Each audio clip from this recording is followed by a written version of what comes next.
And we are live. Okay. Welcome, everybody. Today is Monday, August 24th, 2020, and this is the Lincoln County Board of Commissioners meeting at 3:05 p.m. Sorry for the slight delay here. We had numerous technical challenges we had to kind of overcome, but we are here. All three commissioners are present. We're still meeting remotely due to COVID-19, but all three of us are here, so we do have a quorum.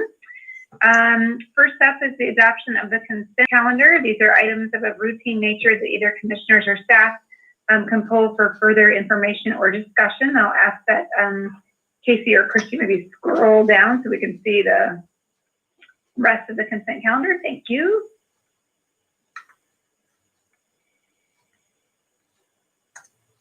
Madam Chair, I would make a motion for approval of the consent calendar as presented. I'll second it. Okay, all in favor say aye. Aye. Aye. Aye. All right, motion carries. Thank you. Next up, under reports, and as usual, I think when we get into topics, especially related to COVID, our A, B, and C topics are probably going to be one rolling kind of discussion topic, and may not necessarily have a lot of pause between us, so just bear with us. But we'll start with a Lincoln County Public Health COVID-19 update presented by Rebecca Austin, our Public Health Director. So take it away, Rebecca.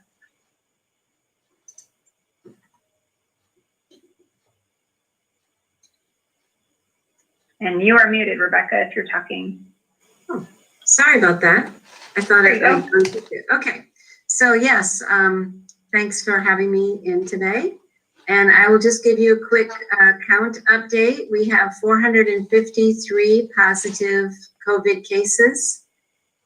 We still have 11 deaths and 7,412 negative tests, which over the last few weeks has been dropping the number of tests we do a week. And I think it's about week 4, week 5, we're thinking that this could be our new normal now. So it might be just something we're settling into.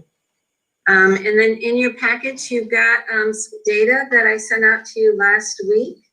And if you would like, I can go over those with you. I think you've seen this slide just updated, another week included, and the next slide also updated. So on this slide, you'll see that our positivity rate is dropping. It dropped almost a whole percentage point. So that's good. We want to see if we can maintain that. The next slide is, I believe, the age groups. Yes. So Commissioner Hunt asked about how our cases, what the demographic is for our cases. So these are some demographics starting out with age, and you can see that our 20 to 49s pretty much, age of 49 pretty much dominate the population. And of course, the 20 to 29-year-olds considerably dominate the population that's affected. And that kind of goes along with the many different things that are happening, I think, in our community and across the country, really, in that a lot of people that are affected in our county are due to outbreaks, and the outbreaks are generally in restaurants or hospitality industry where a lot of our younger people work. And then also this age group tends to be more social. We are noting that in our latest outbreaks up in Lincoln City, we have huge numbers of contacts that we have to get in touch with to tell them that they've been exposed. So, right around 20 is kind of an average number.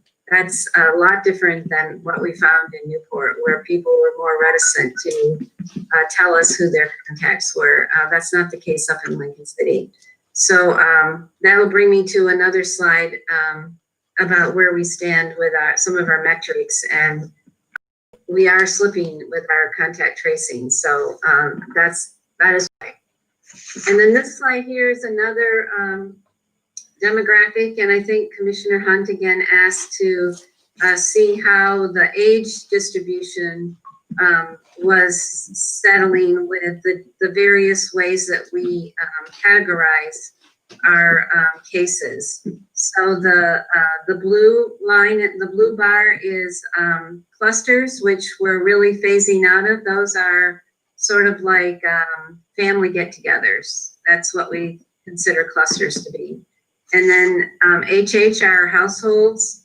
OBs are outbreaks, which you'll see in the gray bar is really predominating our demographics here. And then SP is our sporadic or community transmission. So again, you can see that the outbreaks do dominate, and then the sporadics, and mostly the sporadics, are still staying fairly strong. We'd like to see that go down a little bit, but again, the 20 to 40-year-olds, 50-year-olds are where we're seeing most of our sporadics in the orange or the red bar there. And then we have a slide that shows you the industries that have been affected. So that, and I wanted it divvied up between Newport and Lincoln City, mainly because we felt like we were seeing something a little bit different in Lincoln City. And I do think this shows that. Of course, we didn't have the food processing outbreak like we had in Newport, but the hospitality is the thing that we are really looking at. And there's a little difference between Newport and Lincoln City, but we feel like we're just getting going in Lincoln City. So I do think that it's probably safe to say that something is going on in our hospitality industries that are affecting more of our cases. And I think that's it, except for, oh, that's right, we did put the race ethnicity in here. So definitely the ethnicity is a pretty accurate look at how our community has been affected by COVID. So that's the round pie chart. And then the race is not giving us such a great, it really brought to our attention that people don't know the difference between race and ethnicity. So the category that's the largest is other, and that is because many people wrote in ethnicity there. So that's not good, and we will be doing some training around that. And then the unknown, which is another big chunk, is people that refused or declined to answer what race they belong to. And then I think the rest of is the metrics. Yeah. So this is what I told you that we'd be showing you at the end here, that we're coming down in our, the percentage of our tests that are positive.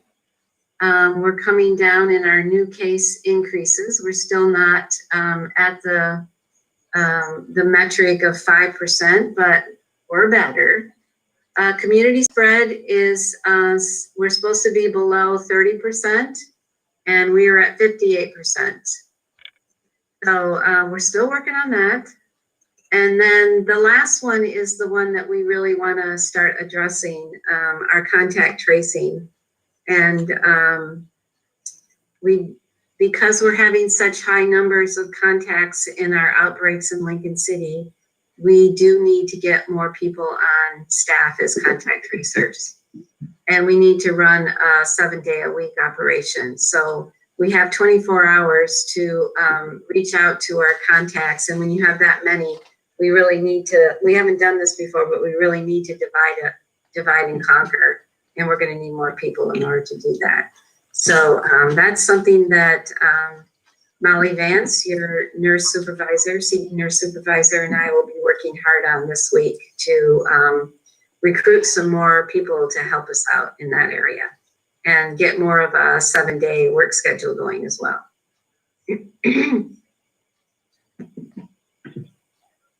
So are there any questions about the data? Yeah, Rebecca, I have a couple of questions, and then I will ask the other commissioners too as well. Thank you for putting this together. I think it was helpful. One question I had about contact tracing. Do you guys need help recruiting people? I mean, we have an audience that's listening right now, potentially. Is there specific skill sets that you're trying to look for, or is it just, or are those people already identified that you're just in the process of bringing on board? Or, you know, if someone's listening to this and wants to be a contact tracer, you know, do you need them, and how would they reach out? We do. We're looking for about 4 more people, and we'd like at least 2 of those to be bilingual, Spanish speaking and English. Let's see, what are the qualities we're looking for? Well, they need to be able to learn about COVID because they do a lot of education. They need to be sort of kind and compassionate because people are afraid and they're worried. And you check in with them every day to see how they're doing. And if they have any questions, if they need resources. So we give, there's, you know, quite a bit of training that goes into it. And also being technologically savvy is very helpful because we have an online database that they will be putting all their information into. So those are kind of the key points. And be available pretty much.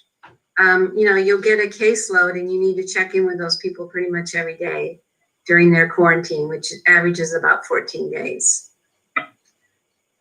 Okay, and do these people have to have prior medical knowledge or training? Are we looking for retired nurses? And are they also working from home, I'm assuming?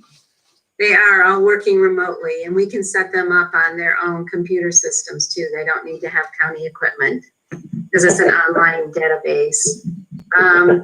It would be nice if they had some kind of medical or, yeah, some kind of background would be nice, but it's absolutely not necessary. If they're quick learners, they can pick it up. Okay, thank you. That was all of my questions. Commissioner Hall, any questions or? Yeah, thank you, Chair Jacobson, and thank you, Director Austin. You know, now tell me if I'm correct. I mean, we've got some people we've hired who are working contact tracing. Essentially, that's their only duty. And then we've also got some folks who are doing it in addition to other duties, correct? Yeah, that is fairly correct. Yeah, we have a few contact tracers that double on the call line, the call center. Could you maybe get us, if you know, you probably don't have it just off the top of your head, but I know we've been steadily ramping up this capacity. I know we rolled into phase 1 with more contact tracers than the state required, but of course things exploded. So like maybe the current number of folks working contact tracing and the number of those folks who are bilingual, I think would be interesting and useful information to have. Yeah, actually, I do have that right here in front because Molly and I were working on it. So we have about 9 people. A few have drifted off, and so I mean that's what we have today is 9 people, and then one person has taken a job someplace else, so we'll be losing them. And then public health has hired 2 of these people for regular full-time work in the department. So we're losing kind of 3 people in probably another few weeks. So that's why we kind of start ramping up again and just recognizing like, oh, we were sailing along pretty well, you know, meeting, you know, in the 90% for sure of the 24-hour turnaround time. And then Lincoln City happened and we had got all these contacts, and it's like, oh my gosh, this is kind of a new phenomenon for us. So we realized just to, you know, we were talking this weekend and today that, yeah, we need to get some more people on board. And I haven't really started. I was going to contact the college, which gave us a lot of the people that we have now. They were either in a nursing program or their medical assistant program. So they have really been awesome. And so I'm going to reach out to them again to see if there's some more students who would like to take on this responsibility. I would say that it's once they get set up with the contact tracing folks, their new cases, which could be kind of take some time, then every day when they check in is a pretty brief encounter.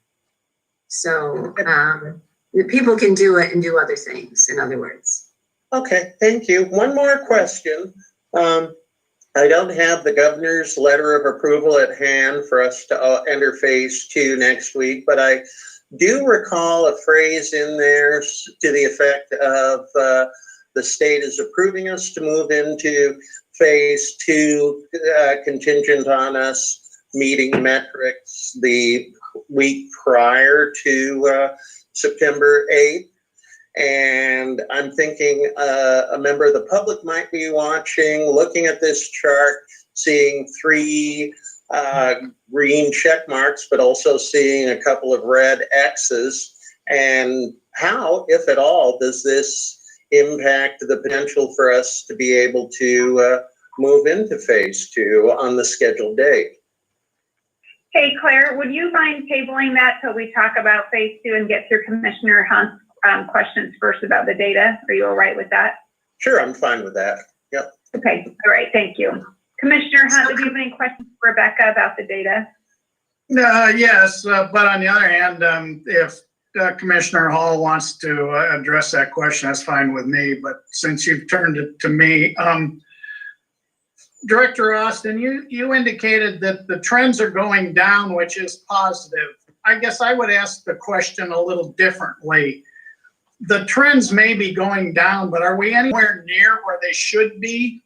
The reason I ask is the information I've calculated on my own is for the week that ended August 8th, we were at 9.4% positive cases. The week ending the 15th, we were at 8.7%. And the week that just ended Saturday, the 22nd, we're at 7.1%. So yes, the trend is down, but is it where it needs to be? No, we should be right below 5%. And is the 5% an acceptable level to you?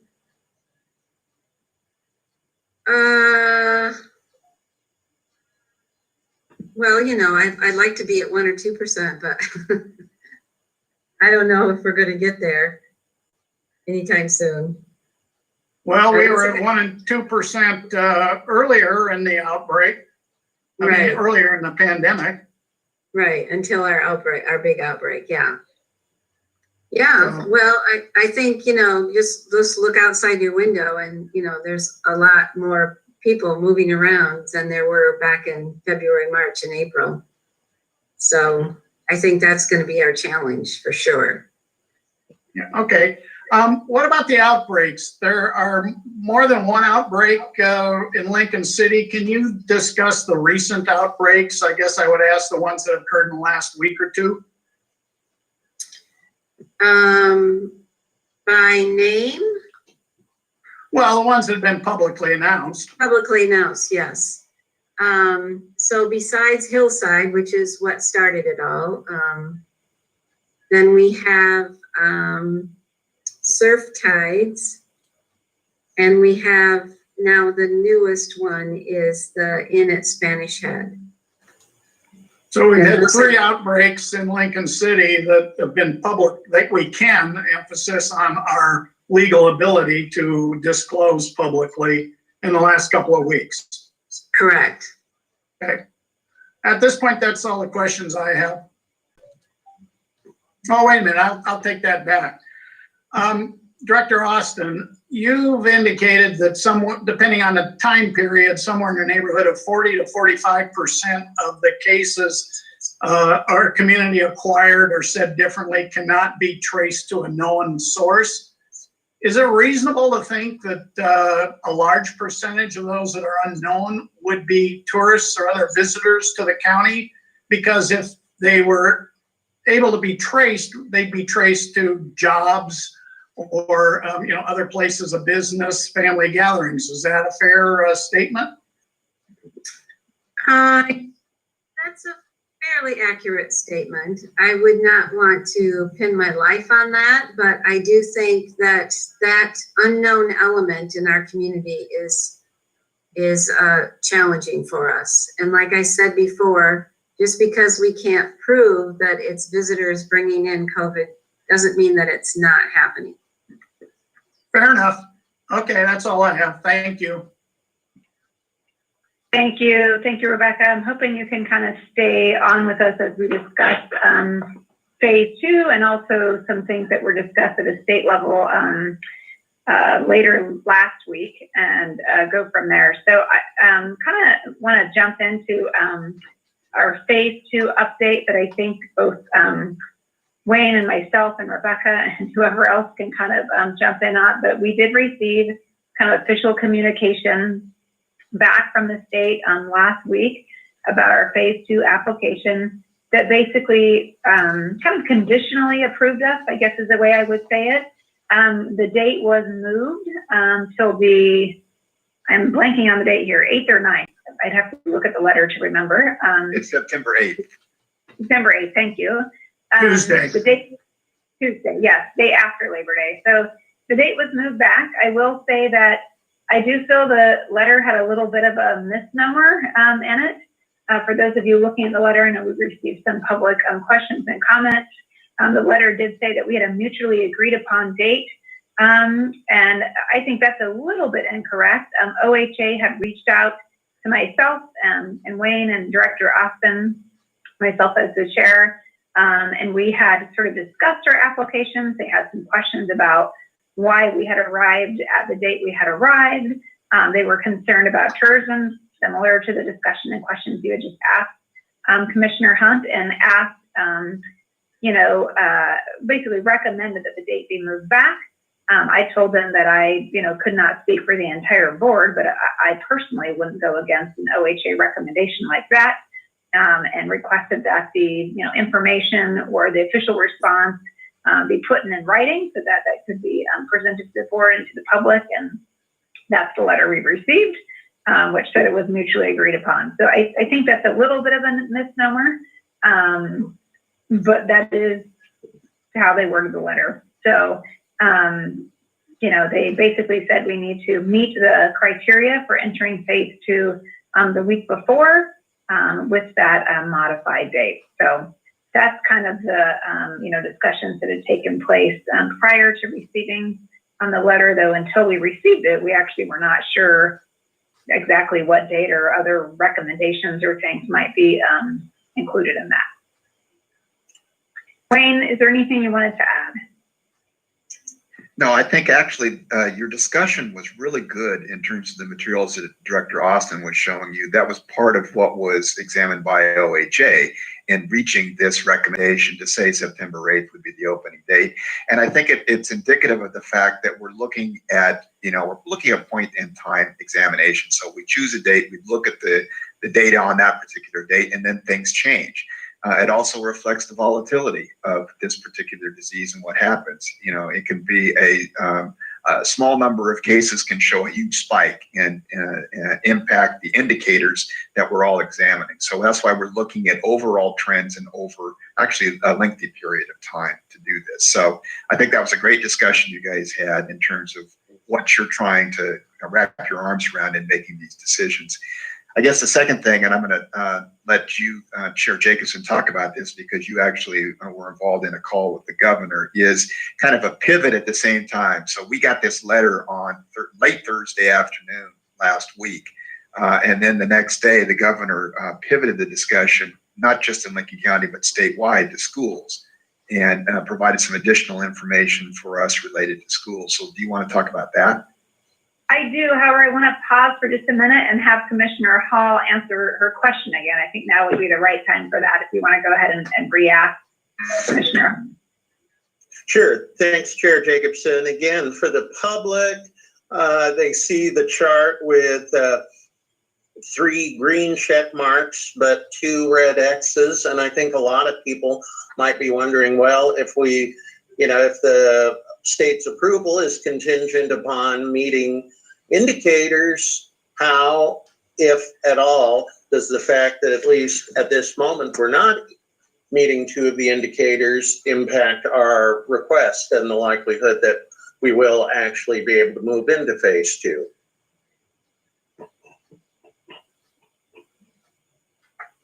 So Commissioner, did you want me to respond to that? How about you start and I'll add. Go ahead. Okay. So I think it's important that we meet all of the metrics before we make a move. I think they're there for a reason, and I would prefer that we meet them and that we all feel comfortable where we are before we make a move this big. Because as I have said before, there is ample evidence to show that when we use caution and not rush into things, that we're rewarded by keeping our case counts down. And I still think that we continue to learn about this respiratory virus. It's a new virus. We're constantly learning new things about it. And I think it's been a huge error for this country to open up to the degree that it has. And I don't want our county to make that same mistake. And we can see that from the data that I gave you, where we were at 0 for so long when things were closed down. And then when we started opening things up on May 15th is when we started seeing our cases, and it really hasn't gone flat since.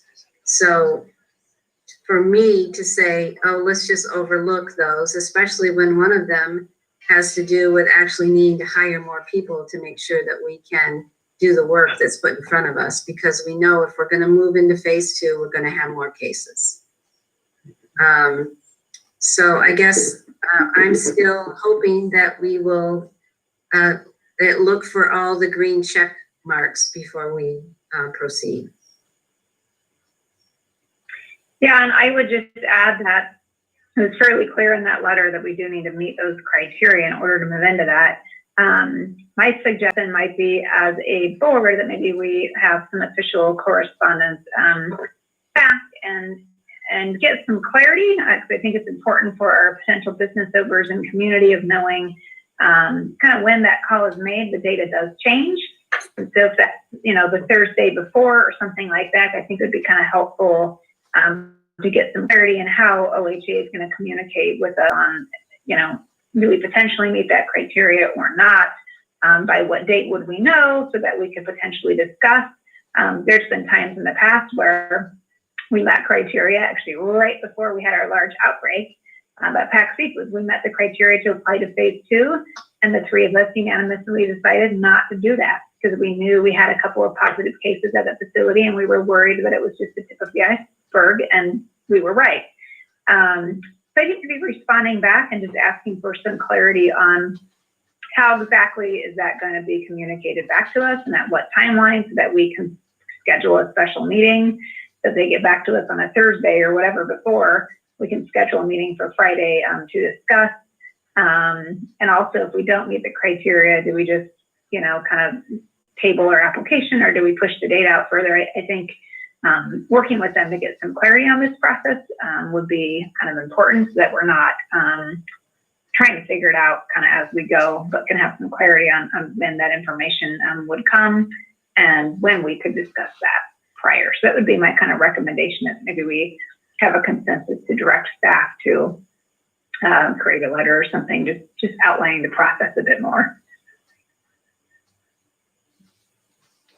I would be supportive of that. Okay, Commissioner Hunt. Well, I'm supportive of that, but I think it begs the question of what happens depending on the data this coming Thursday, since we will not be having another board meeting, or at least one isn't scheduled prior to Tuesday, the 8th of September, which is when the governor has said we could go to phase 2 if we met the criteria. So I think we certainly need clarity on what meeting the criteria is, but I also think at this point we're kind of in an area that's gray and needs clarity before September 8th. I absolutely. But we still have Monday, August 31st's meeting. We do. Yes. Well, okay, if we get a response to our letter by then. Yeah, good point.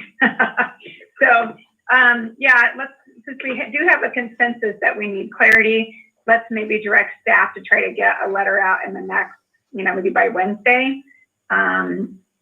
Just saying we need some clarity on kind of the communication process here and how that call is going to be made, so then we can schedule our own meetings accordingly. I think as we know from last week, when we scheduled a meeting basically to discuss and we didn't get official communication in time, that was a little bit challenging. So hopefully we can, just kind of work through that a little more smoothly than it was last time. Chair Jacobson, if I may. Go ahead. I guess I would ask for some specifics, maybe, I'm not sure of the word, but process or mechanics. I mean, come Thursday, and I believe that all the data, if you will, is updated as of Thursday, the counties that are moving from one phase to another, and update of the indicators. Again, I guess I'd like to know what the mechanics of the process are. If on Thursday all 6 are green, do we go? I mean, is it that simple? So clarity on what the criteria is and the mechanics of moving from one phase to the other, should all the criteria be met, would be helpful. Okay, I agree with you, and I like the way that you had worded that. And I think the specific question you asked is a good way of asking it. So. Okay. Any other phase 2 questions? There's some other things I want to get to in relation to COVID that Wayne kind of queued me up for. But Commissioner Hall, anything else on phase 2 or the letter specifically?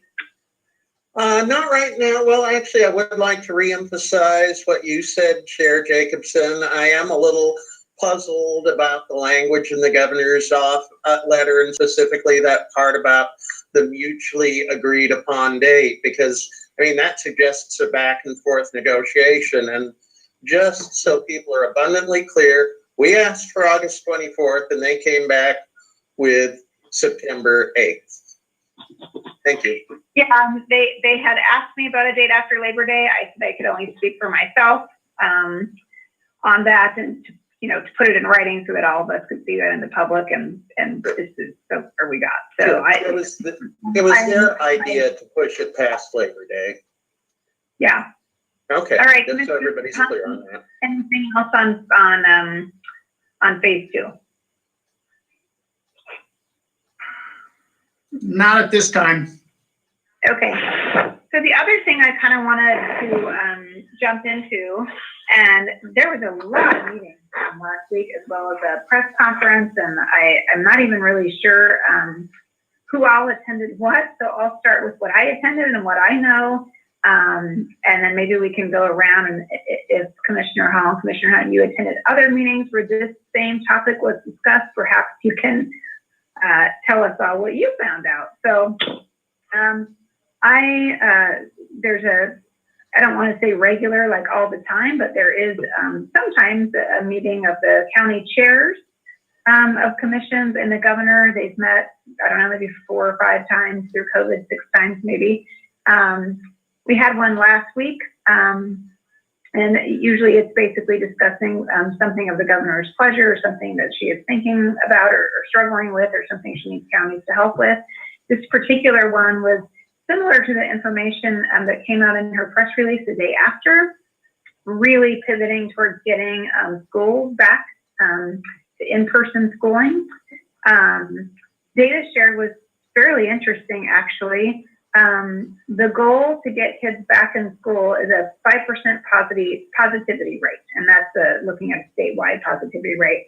And that basically, that number was basically derived looking at other countries and places that successfully got K-12 schools back together. So not getting K-12 schools back and operating and then immediately having to shut down again because of cases, but getting those schools back to in-person education, and that they were able to mostly stay operating. That 5% positivity rate is the goal of where we're trying to get the state.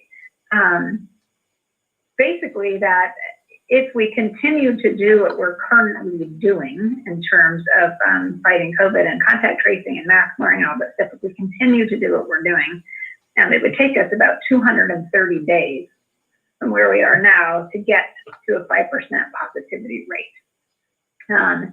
And she would like to see us at about 51 or less days out in terms of getting to that 5% positivity rate. So she shared basically two options for sort of getting there.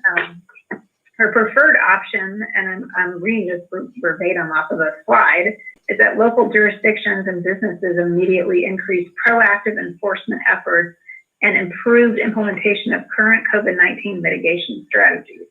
That's the preferred option. The second option is that the state implements additional restrictions. There was no in-depth given on what those restrictions would be, but there was sort of some generalized bullet points. Those bullet points included travel, things like potential quarantines for people coming in the state, hotel and short-term rental restrictions, as well as the category that said other travel restrictions, restaurant and bar restrictions, outdoor, going back to outdoor dining, which for us on the coast, we're pretty much a few weeks away from losing our outdoor dining because of weather. And then other sector restrictions such as gyms, fitness centers, or other indoor venues or activities. That I think was information very similar to what was given out at the press conference. I did have a talk with Sheriff Landers right after I got off of the call with the governor's office, and I'll have him kind of talk about what some of the law enforcement agencies are thinking and the discussions they're having around this. But I first wanted to check in with both of you, because like I said, I know there were some other meetings that happening, and between the three of us, it has kind of been a divide and conquer kind of plan for these meetings. So I first wanted to know, Commissioner Hall, if you had attended anything and if this was discussed, or if there's anything additional that you know of that came out.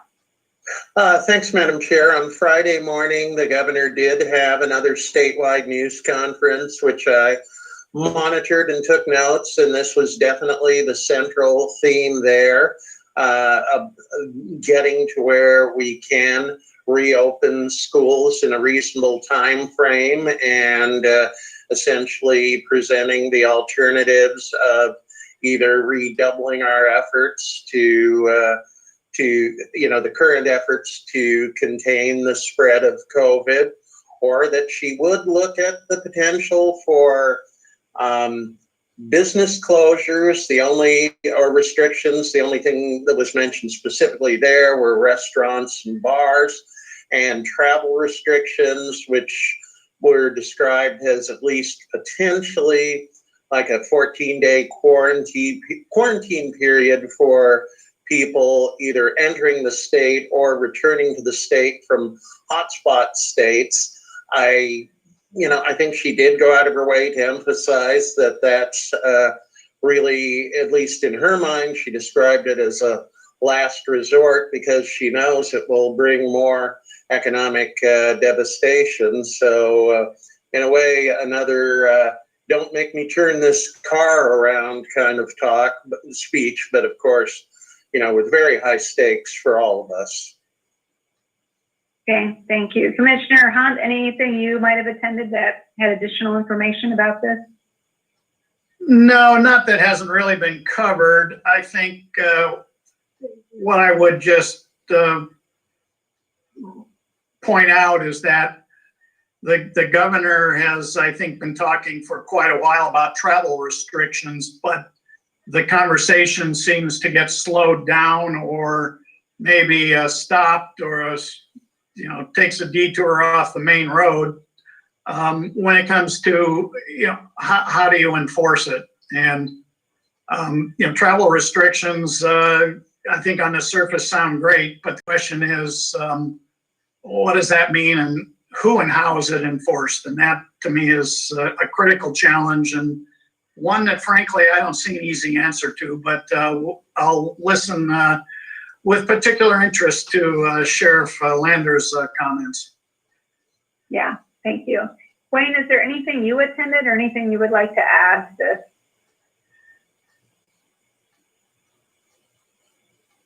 Sorry, no. that I think you guys have covered it very well. All right, Sheriff Landers.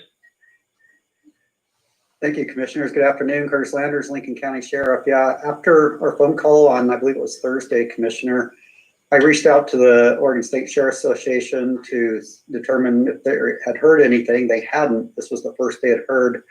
Of course, it was prior to the governor's news conference on Friday.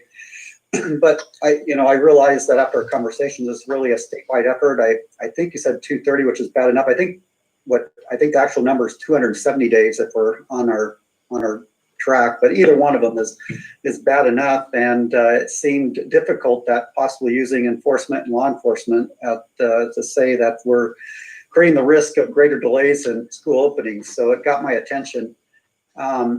And the governor hasn't issued any new executive orders in dealing with enforcement and hasn't reached out to the State Sheriff's Association or the chiefs of police to discuss enforcement.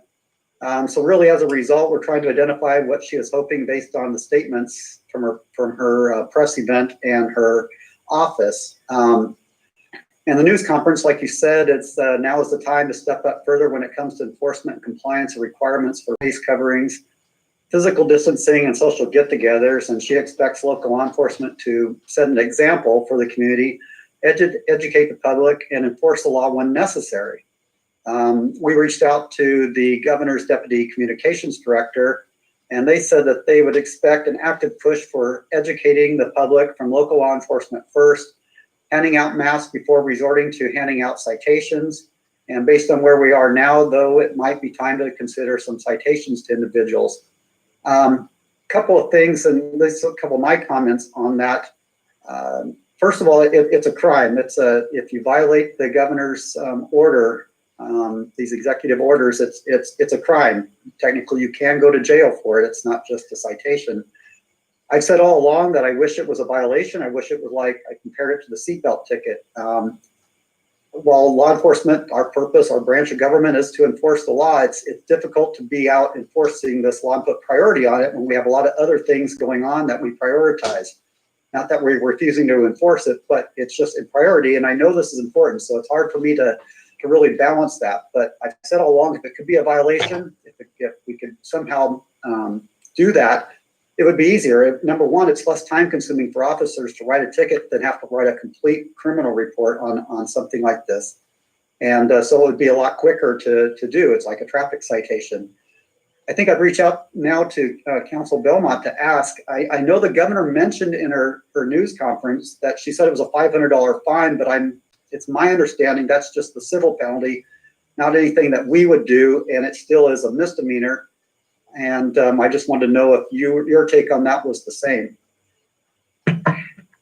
Actually, it is. And I know that I think some of the discussion is around enforcement, not just by law enforcement, but also enforcement through other regulatory agencies.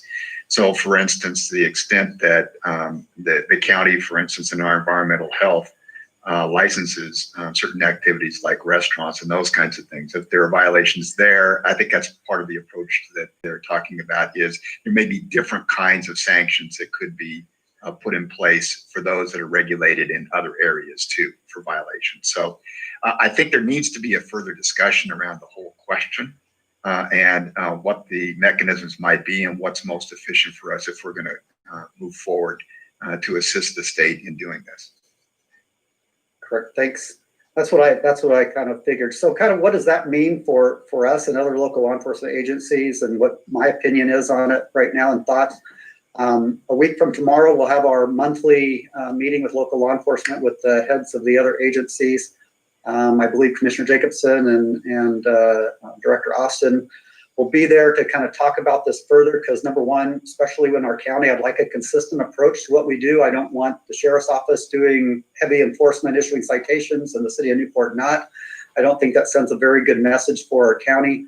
The district attorney will also be present. What I'm hoping during that is maybe if we are going to enhance enforcement, if we are going to issue a few more citations, he can take the stance that he's going to treat them as violations. I think I'd like to hear that. I know that he has the ability to do that, and that might help us move forward with that a little bit. If he's going to treat them with violations, which I hope he would, at least especially for first offenses on this. And there, again, there's no specific direction that changes our law enforcement role in dealing with the executive order on these compliance issues. So I think that's also something that didn't come from the governor. And just as you said, Council Belmont, I think that we're still trying to educate, inform. We carry face coverings in our cars, so if somebody doesn't have one, if that's the barrier, we're going to hand out that face covering, and really, and we are also on businesses and that type of thing where we are referring them to OSHA or whoever issues their licensing authority to take further action. That's still the direction that law enforcement is taking at this point. And see if what the other agencies are going to say a week from tomorrow to see what we need to do. Again, it's really a statewide issue to get those numbers trending where they need to be in order for schools to open up. I'm just hoping it doesn't fall just on the enforcement efforts of law enforcement to make that happen, but really more education, more what we can do. I think we're going that right direction, like Director Austin said, just not quick enough, and whatever we can do to make that happen, I'm more than happy to help.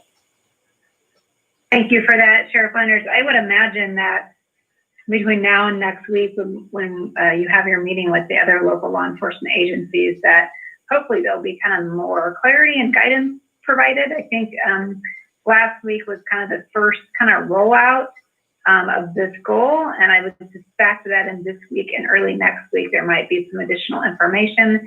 I know several of us on the call with the governor had asked for her to have a very similar type of meeting that she had with us to police chiefs and sheriffs, and basically going over the same slide deck, because we thought it would be helpful to have that kind of direct access and direct conversation instead of law enforcement kind of getting this third hand through commissioners or through cities or et cetera. So hopefully that will happen as well. And I will, sounds like nothing has been scheduled, so I will follow up with the governor's office and kind of re-ask that happen, as I think it would be helpful. So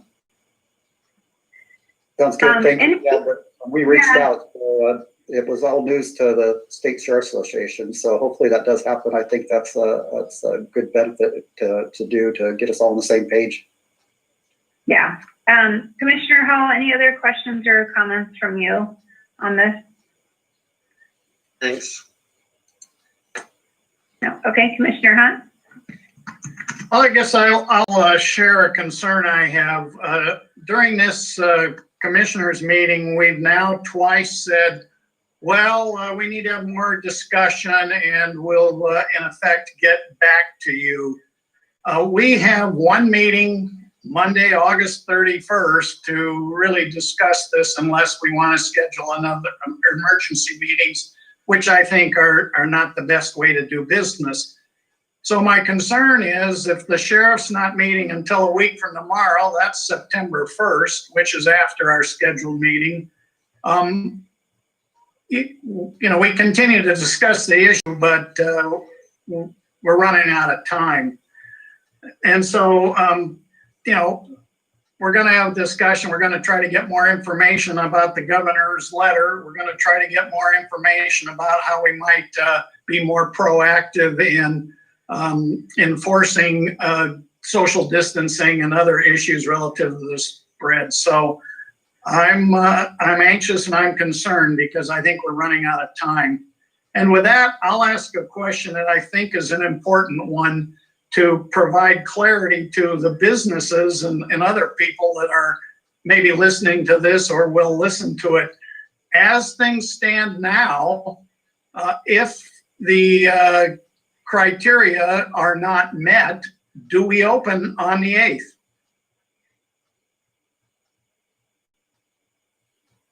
And I guess I'll look to Council Belmont or Chair Jacobson. My understanding is no. And the way I read the letter, that if we don't meet the criteria, then we are not able to open. So one thing that might help the public, if they go to the OHA website and go to county indicators and then click on our county, if there are red X's there next week after Thursday, that probably is a strong indicator we would not be opening on Tuesday the 8th. Again, I'm just trying to get information out there so the public understands the situation and can prepare one way or another. That's exactly, I think, why we need to send the letter and get some clarity. Thursday is usually when that data comes out, and I guess I need clarity that that's the data they're going with. Because I have the same question as you have. They publish that new data usually on Thursdays, but they probably have access to it on a rolling date. I don't know. And so that's exactly why I would like that letter to be sent, is to get complete clarity that the call is going to be made on the 3rd, which is the way I think of it, but I don't necessarily know that that is true. Wayne, do you have any additional thoughts? No, I think that's absolutely something that we can request from the state, because, and this has been confusing, and I have to admit it's been confusing to me too. The 6 indicators, the public health indicators, are not specific criteria. We don't have to have a green light in there in order to go to phase 2. I think that's been a little bit of a misnomer with this. In fact, there are a number of counties in phase 2 that if you go back and look at their trending and where they are, they don't meet all of the 6 indicators. That's things that OHA has said they will consider in making phase decisions, but they're not precursors. You don't have to meet each one of those. And so what we need is some clarification from OHA as to what is it that would keep us from not opening on September 8th? What is it that we meet or don't meet that's going to be, make their decision as to whether or not to go forward with this? And so that's what we intend to ask. That's the letter that you've asked us to get that clarification. It's not only that we want to have, some specific dates that they give us the information, but what is it we're looking at specifically that would preclude us from moving forward on September 8th? And we'll get that clarification from OHA. Yeah, this is Doug. The specifics would be really nice, but I'm afraid the answer is going to be, well, we kind of look at the tea leaves and then make a decision, and that's very uncomforting, frightening. Madam Chair, I've just got to echo that. I mean, for the public, I understand that this is an effort to make a timely judgment based on the most up-to-date information possible. But again, I think people planning, whether social activities, some of the businesses that are going to be allowed to open or expand operations under phase 2 and activities, it just seems to prolong the limbo for everyone. And maybe that's something that can't be avoided in the current circumstance, but it is understandable. What we're doing and enforcing it more doesn't give us the results that the state is looking for. And if additional actions are taken, then phase 2 may not matter or may be very different. And it seems like the potential date that we could get to phase 2, if we meet those metrics, and which ones we have to meet needs to be clarified, and when the state might be reevaluating how to reach their goal could be right on top of each other. So I would just say that is also my concern with just being clear with the public, is we have kind of multiple processes happening at the same time, and I think the confusion is very, very high right now.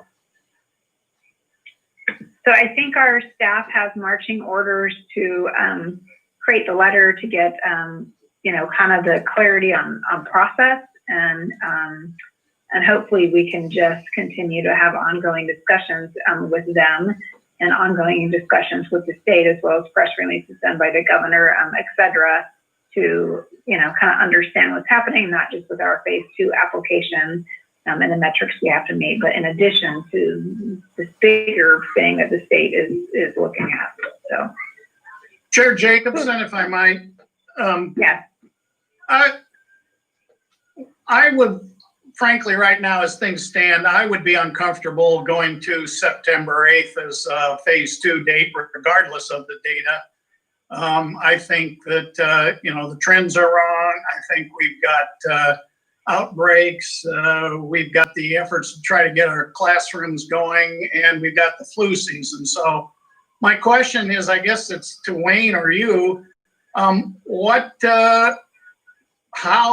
what happens if we say, hey, we don't want to go September 8th regardless. Can we modify that date into the future, assuming that, the vote of the commissioners is to do so? This is Wayne, and the answer is yes. You make the final choices to when we go into phase 2. Okay. Yes, and I would just add, Commissioner Hunt, that there has been other counties that have self-selected to move themselves back into phases without the state even doing that. So, even if we got into phase 2 and needed to bring ourselves back, that has happened where counties self-imposed moving themselves back into a different phase. So, yeah. I think going backwards though is really detrimental, but okay, thank you. That answers my question. Yeah. All right, moving on to the 24-hour lodging hold presented by Wayne Belmont. Commissioners, as an ancillary to the statewide regulations, we had instituted early on additional restrictions on lodging industry.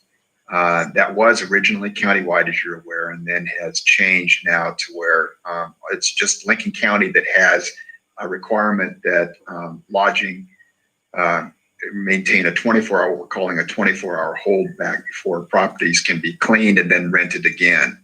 And you put that into place and have extended that several times. It currently expires tomorrow, August 25th, unless you take further action today.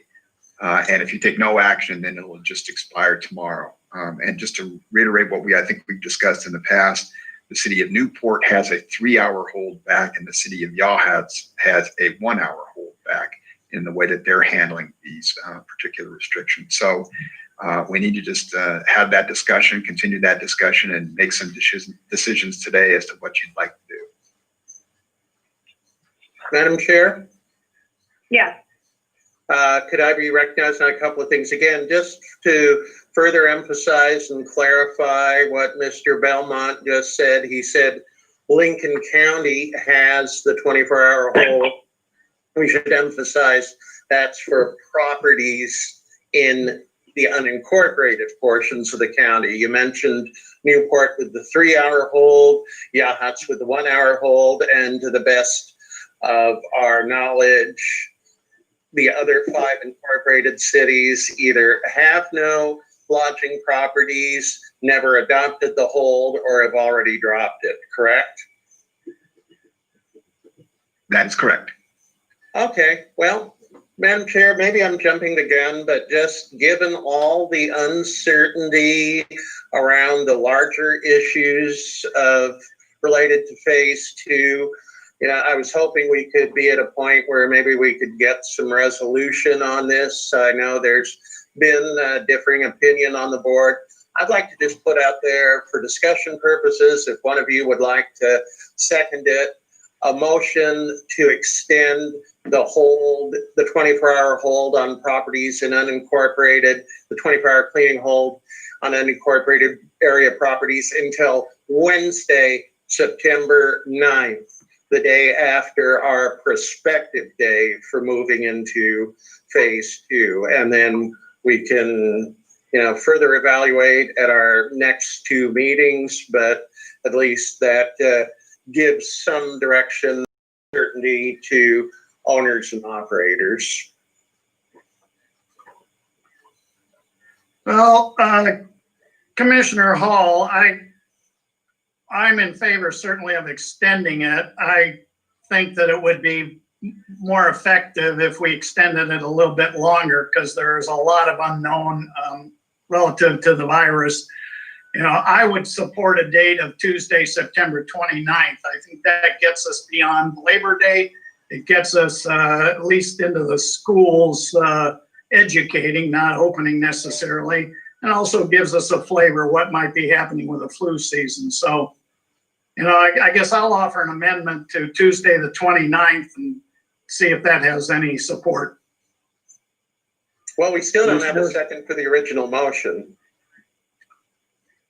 Commissioner, So, second, I guess it dies, right? Well, okay, here's my dilemma. I don't want it. I don't want the, all right, I'll second it.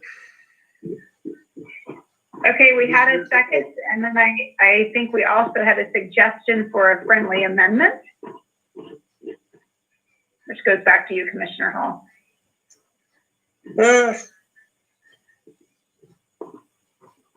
Okay, I'll second that. Okay, so now just to clarify for people following along, we have a motion on the table to continue the 24-hour hold on the unincorporated parts of Lincoln County till Tuesday, September 29th. Yes. Correct? Okay, great. Commissioners, if I could just a second and add just something about the enforcement of this for you to consider. Go ahead. This has been, we have received as the enforcement authority over the short-term rentals, we have received a number of calls on this piece of it, and it is very difficult to enforce. I'll just let the commissioners know, because this is a violation and not a crime like the governor's executive order. We have to basically see it firsthand in order to issue a citation, and a lot of citizens don't understand that. They'll call up and say, you know, the tenants just left and somebody came in 6 hours, 3 hours, whatever it is. We can't go off hearsay to issue those citations. We have to actually see it, which it's difficult for us to be there when people leave and see the next people come in. So as far as enforcement, while we have somebody to do it, it's really a very difficult to do the enforcement on this piece. And I just want to throw that out there for you to consider in making this determination.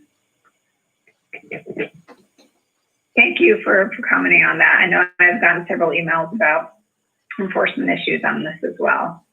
So we have a motion and a second on the table. All in favor, say aye. Aye.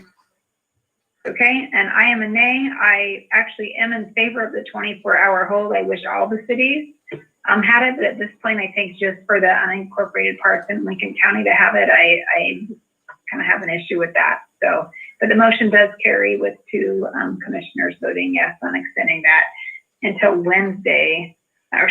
Tuesday, September 29th. Madam Chair, if I may. Yes. You know, I appreciate the sheriff's comments, but you know, I think as commissioners, our responsibility is to try to make decisions that we believe are in the best interests of our constituents, you know, our citizens.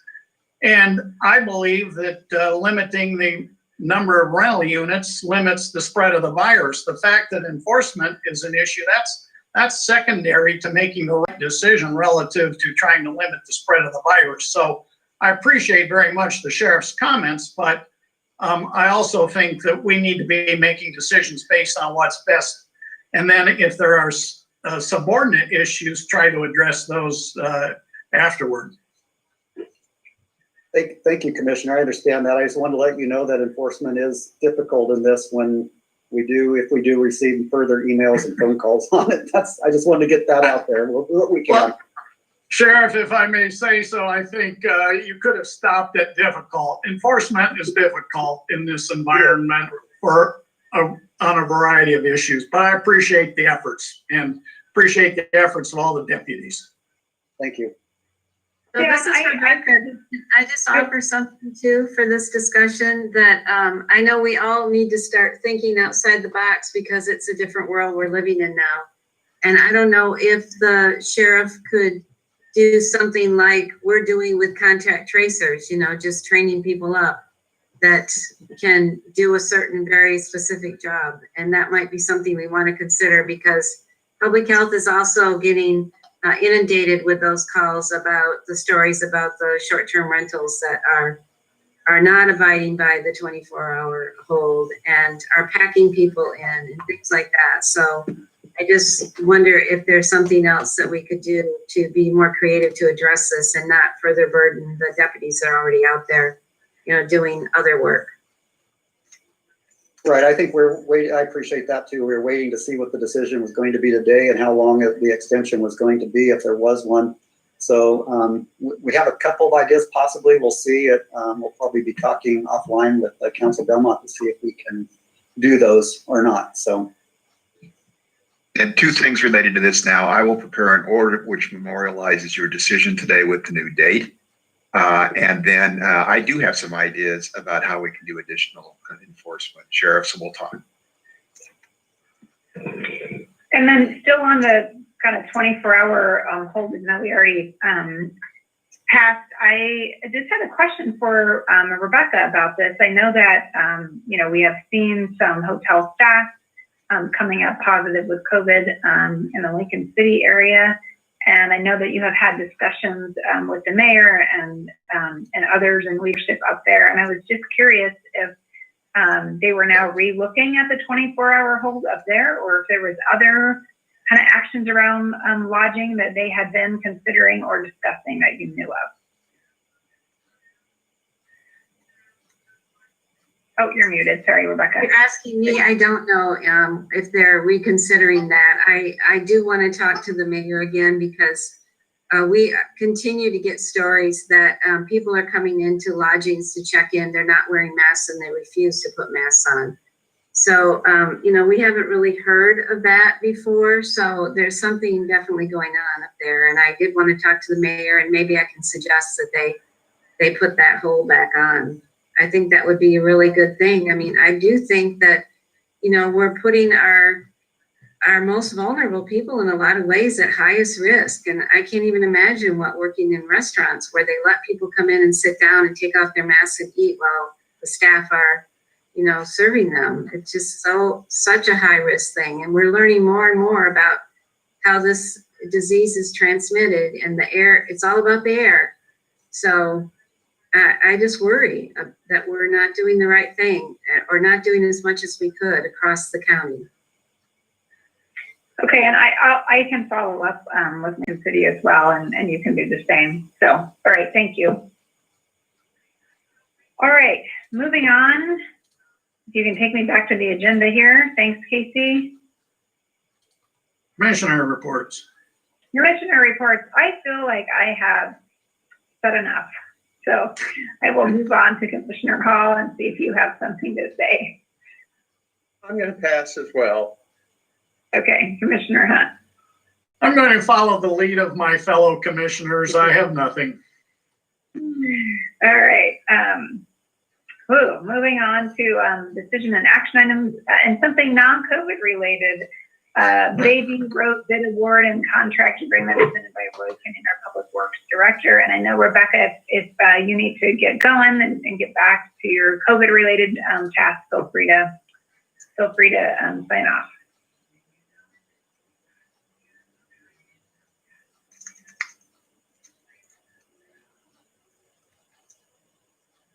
All right, commissioners, can you hear me?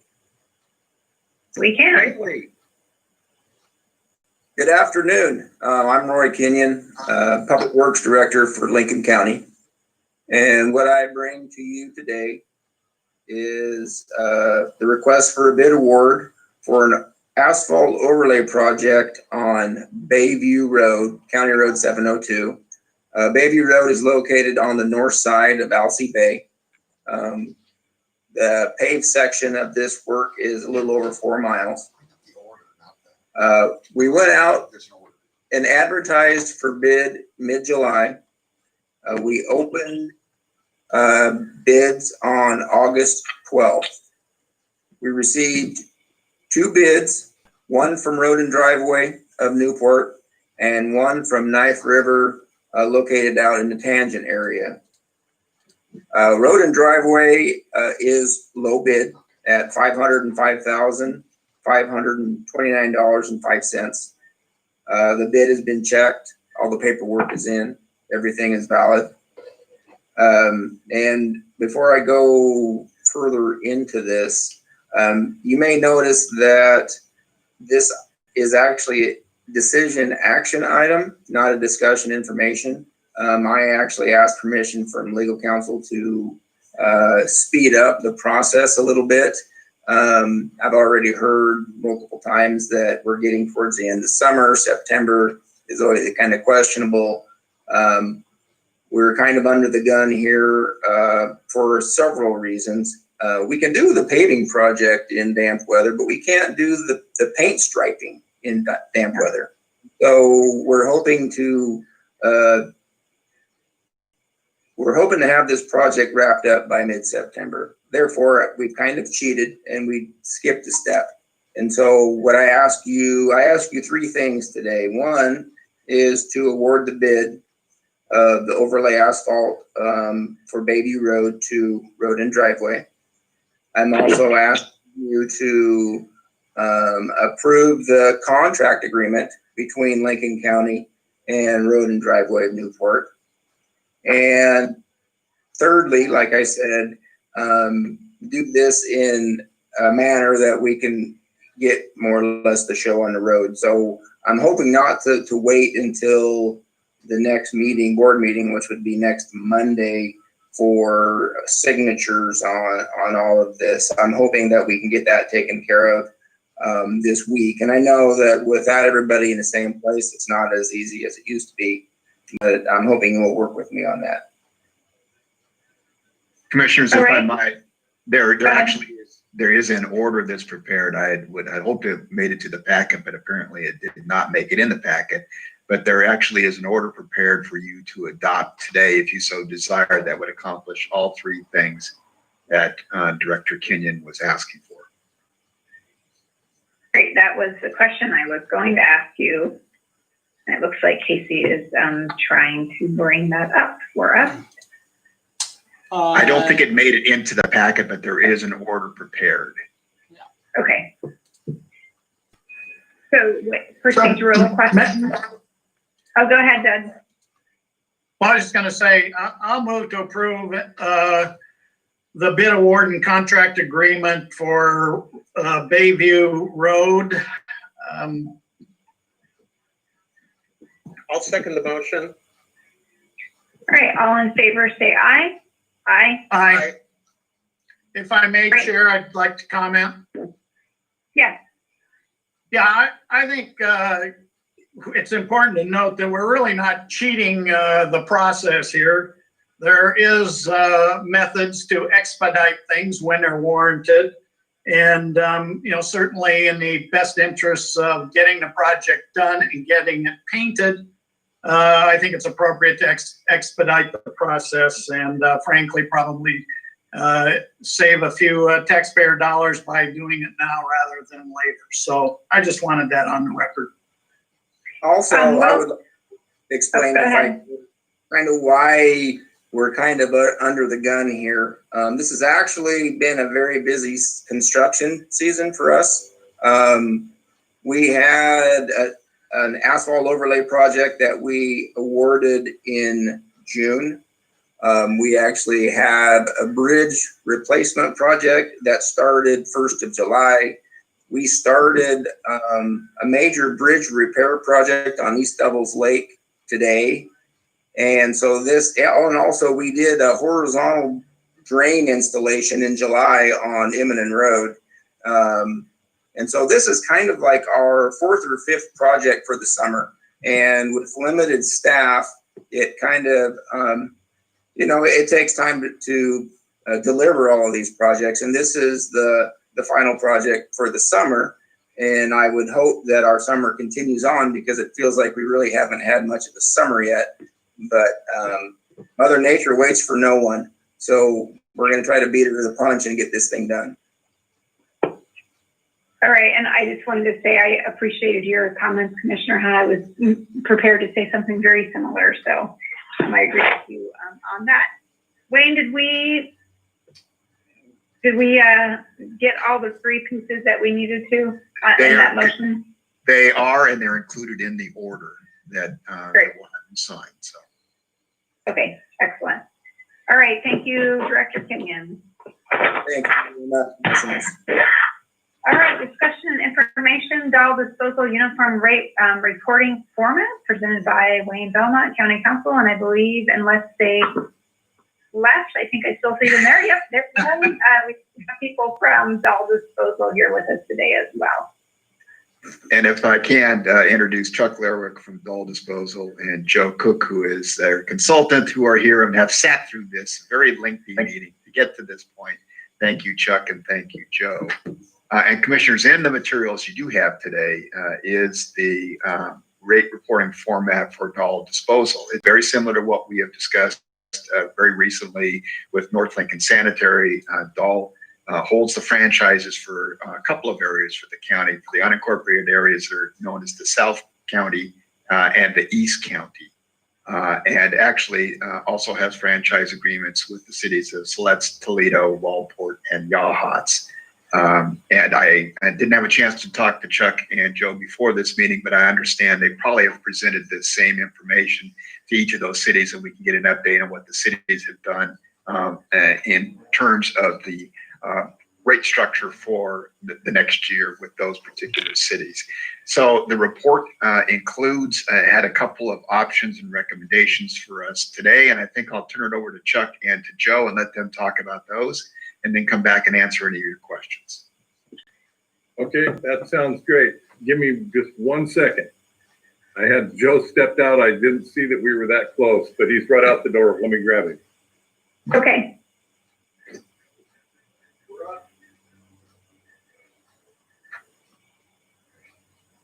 They waited a long time for us. I think we can wait a few seconds for them. Well, it was very interesting to see all the COVID stuff. I really found that quite informational. Okay, Joe's here now, so Hello. we're all ready. All right, take it away. Take it away. Okay. Okay, we've already submitted these. It's been quite a couple of months ago anyway, with our different options, and we've got Yachats and Toledo with rates effective September 1, and Waldport went for August 1. So what we're looking at is our options are just about depleted. So we'd be looking at this increase taking effect on October 1. Okay. And Joe, can you explain, or Chuck, can you explain which one of the options did they go with? So it would be option B. Well, at this date, option A and B are virtually the same. It's the next available date. Okay, so the cities all went with option A, which is a, if I recall right, it's a what was the percentage? 1.275% increase. It's a 1.275, correct? Okay. And the cities all went with option, kind of a modified option B. They accepted the rate increase and deferred the implementation of it to either August or September. Okay, got it. And we would be deferring it to October 1st. Yeah. Okay. So And commissioners, and Joe, what you did provide to us is the rate reporting format information, the operating ratio, and that's included in your materials. And commissioners, from looking at these in the past, you know what that looks like in the information. So that's part of the packet that we have here. And again, what we're talking about is looking at an allowable range between 85 to 91%. And this puts you, my recollection is this would put you somewhere in the neighborhood of around 90. 89, yeah. 89. Thank you, Joe. And that there's on the rate schedule itself, there's a couple of typos, and we'll get it corrected. Rate schedule, I think there's 2 or 3. Yeah, there was 3. They were minor. They were just rough sell that didn't carry over. So it's like Okay. the $2 correction, but the percentage is correct. On the new rate, we're not changing the rate on anything. It's just they were below what that rate would have been with the correct percentage.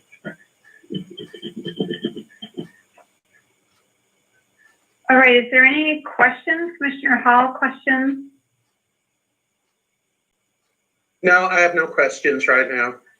Thanks. Okay, Commissioner Hunt, questions? What did the city of Siletz do?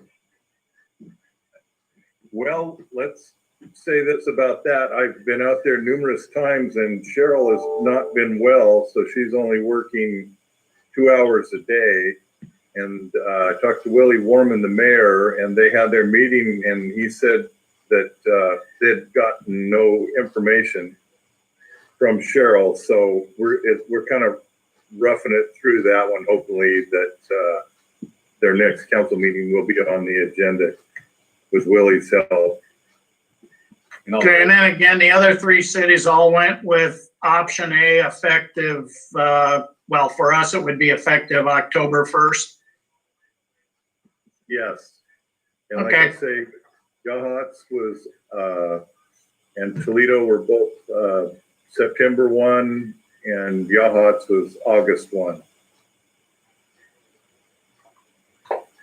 Okay, thank you. You bet. Question, when you said that they have a City of Celeste has a meeting coming up, when is that? I don't have the schedule in front of me. Willie was going to let me know and ask any questions that he might have had after he reviewed the packet that I emailed directly to him. Okay, I think today we're on discussion and information, so we likely would take a vote next week. So I would just ask that if they meet and discussion takes action between our next meeting next week, then we would take action that you would reach out and let us know what they went with. I think that would be helpful. Okay, Yeah, thank you. I think they'll be meeting by then. No, I think so, that's right too, isn't it? their government is kind of in flux right now, I think. Okay, Yeah. yeah. All right, yeah, if they do meet and make a decision, or even if they just have a discussion, I think it would be helpful just to know what they go with, so. All right, I don't have any questions that have not already been asked, so we will put this on the agenda for next week, Council Beaumont, is that correct? Yes, I'll prepare a rate order if that's the direction from the board, and we'll consider this and adopt it next week. Okay, Works for me. all right, Me too. All right, Okay. thank you. Thank you, Chuck. Thank you, Joe. yeah, thank you for sitting through a long meeting to be here with us this year. Before we adjourn here, just wanted to see if there's any other business. Commissioner Hall, anything else? Nothing for me, thanks. Commissioner Hunt, anything else? No, nothing from me. Okay, and Commissioners, is there any? Yeah, I do go have ahead. one thing. I'm sorry, just to note that for next week's meeting, we will also consider, we have our emergency declaration, which coincides with the state declaration that expires on September 4th. So we'll need to act next week. And we'll make a recommendation to you to extend that. Hopefully the state will also be picking and choosing a new date. We'd like to coincide with that date. Great, thank you. One thing I wanted to add is I have a lot of email traffic coming in about kind of our regular STR management and process, and just wanted to let everyone know that after speaking with Council Belmont earlier today, we're going to start picking that issue back up on the 14th of September. So stay tuned on that. It will be more than one meeting, but we are going to kind of restart the process where we left off on the 14th of September. With that, is there anything else from staff that's still on with us? Nope, I see head shaking. So with that, we will go ahead and adjourn. And our next Board of Commissioners meeting is Monday, August 31st, 2020 at 3 p.m. On a remote platform. Thanks, everybody. Thank you. Thank you. This conference is no longer being recorded.